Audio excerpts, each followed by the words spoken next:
Hey guys, what's going on? Welcome to another video and hope you guys are doing well. Today we are back with another XP farm. Now, this isn't a particularly new one. This has been going around YouTube and things like that for a couple of days, but I was astounded when we realized just how broken this was in terms of XP. So we are going to be doing the ruins of Eridu, next to this town of which I shall not try and butcher the name of. But yeah, it's very, very close to the waypoint. You have a town close by that's got all the good stuff that you need in there. And yeah, it's pretty well located. Now, jumping inside, it's a slay all objective, and we are going to try and work through that. There will be, I believe, 3 hordes that spawn. It's a slay all mechanic. Basically, as you're killing mobs, you'll get to a certain number, whatever that number is, and a horde will spawn, and loads of mobs will spawn around you. Now, it makes for really nice density, really nice pack size, a lot of elites, really good legendary drop rates. We've had good amounts of uniques out of here, but I mean, the reason to be here right now is the experience. Everything else is just the cherry on top, but the experience from this place is just absurd. You can see that the mobs are particularly nice as well. When you look at things like Champion's Demise, you have things like the Shamans, which, if you misplay, they're pretty easy to die to.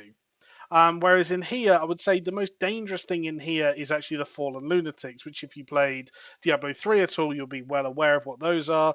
You can quite easily avoid them, run away, CC them, or they have very low health, just kill them.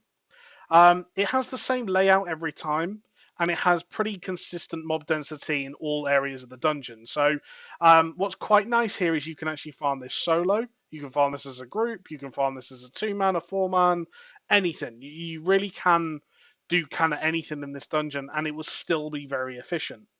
Now, the reason I'm doing a video on it is actually because I genuinely think how strong this is right now, it will get nerfed. Now, I said this about the side quest, and I still truly do believe that at some point that will get nerfed.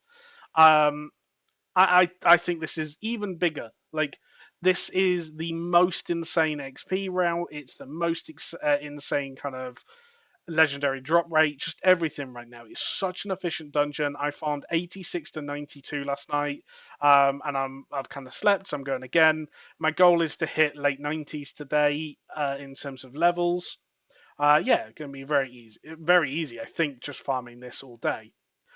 There is typically 1 or 2 shrines in here, and you some of the shrines there will be cursed and you'll have to do the event. The event's not a particularly bad thing to do, especially if you're doing this in a group.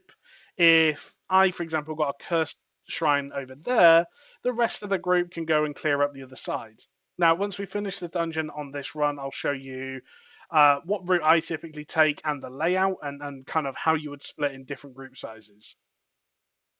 But this is the first horde spawning, as you can see. A couple of elite mobs, a couple of normal mobs, all spawn on top of you, pretty well grouped as well. And we're just going to pop some cooldowns, finish all of them off, and continue.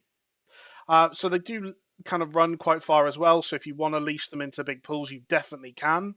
But pretty unlucky with the elite affixes here, but still, I mean, like I said, it's not a particularly scary dungeon at all anyway. But yeah, I mean, so we're down to 15 remaining. That's not particularly true. Once we get down to about 10 remaining, we're going to get another horde spawn. So if we just kill these, there we go. This is the final horde spawn. And what we were doing as a group and myself is once this horde spawn's dead, you get down to like 5 or 6 mobs or the last couple of stragglers. You then have one person go and reset. Now, obviously, resetting as a solo person requires you to leave the dungeon, as I'm going to now, hopefully. In fact, I'm not going to leave the dungeon. We're going to talk about this first. So this is the layout, and this is why it's so good. You don't go down this route. You don't need to go and do the rest of the objectives. You will run in, and you will literally have this sort of, well, yeah, it will be this layout, this figure of 8 every time. Now, what we were particularly doing is one of us, when we were 2-manning it, one of us would just clear one side, one of us the other, meet in the middle, clear down, and typically we were getting our last horde in this center room where I just was then. Now, if you're on your own, what I tended to do is do one big circle of the outer ring and then go up the middle and you'll get the horde there.